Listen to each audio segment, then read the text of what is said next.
اعوذ باللہ من الشیطان الرجیم بسم اللہ الرحمن الرحیم۔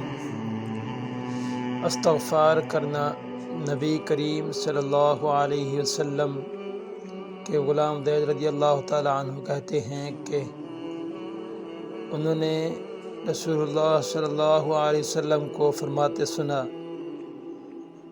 جس نے استغفر اللہ الذی لا الہ الا هو الحی القیوم واتوب الیہ کہا تو اس کے گناہ معاف کر دیے جائیں گے،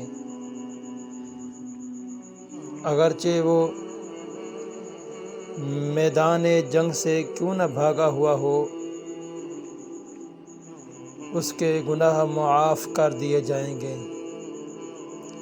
یہ احادیث مبارک سنن ابو داؤد کے اندر موجود ہے۔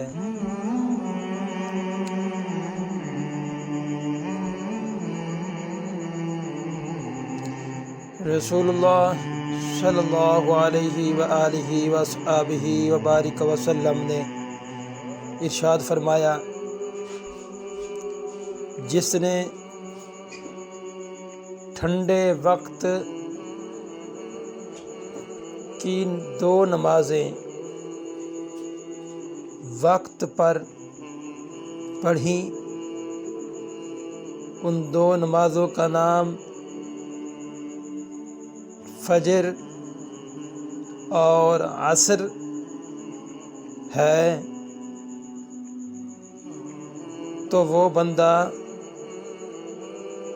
جنت میں داخل ہوگا۔ صحیح بخاری شریف کے اندر حدیث موجود ہے۔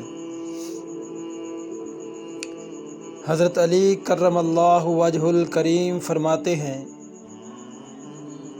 اپنی سوچوں کو پانی کے قطروں سے زیادہ شفاف رکھو، کیونکہ جس طرح قطروں سے دریا بنتے ہیں،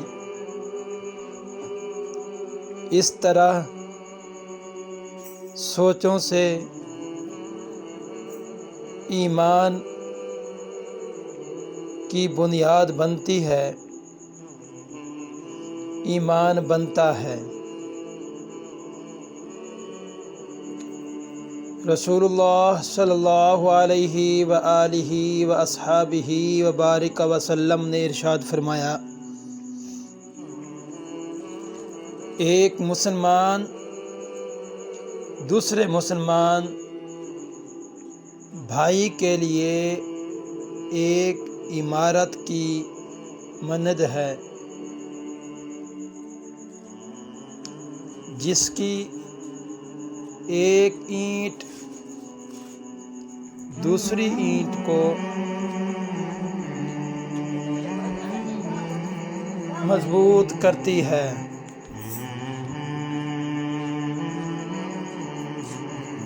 یہ احادیث مبارک صحیح مسلم شریف کے اندر موجود ہے۔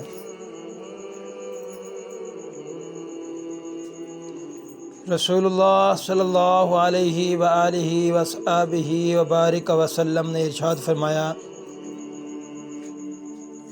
حج اور عمرہ پر دوم اختیار کرو، کیونکہ یہ دونوں معتاد اور گناہوں کو اس طرح ختم کر دیتے ہیں جس طرح بھٹی لوہے کا رنگ ختم کر دیتی ہے۔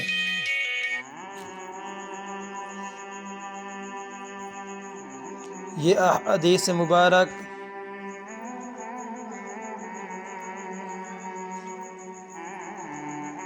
تسلسل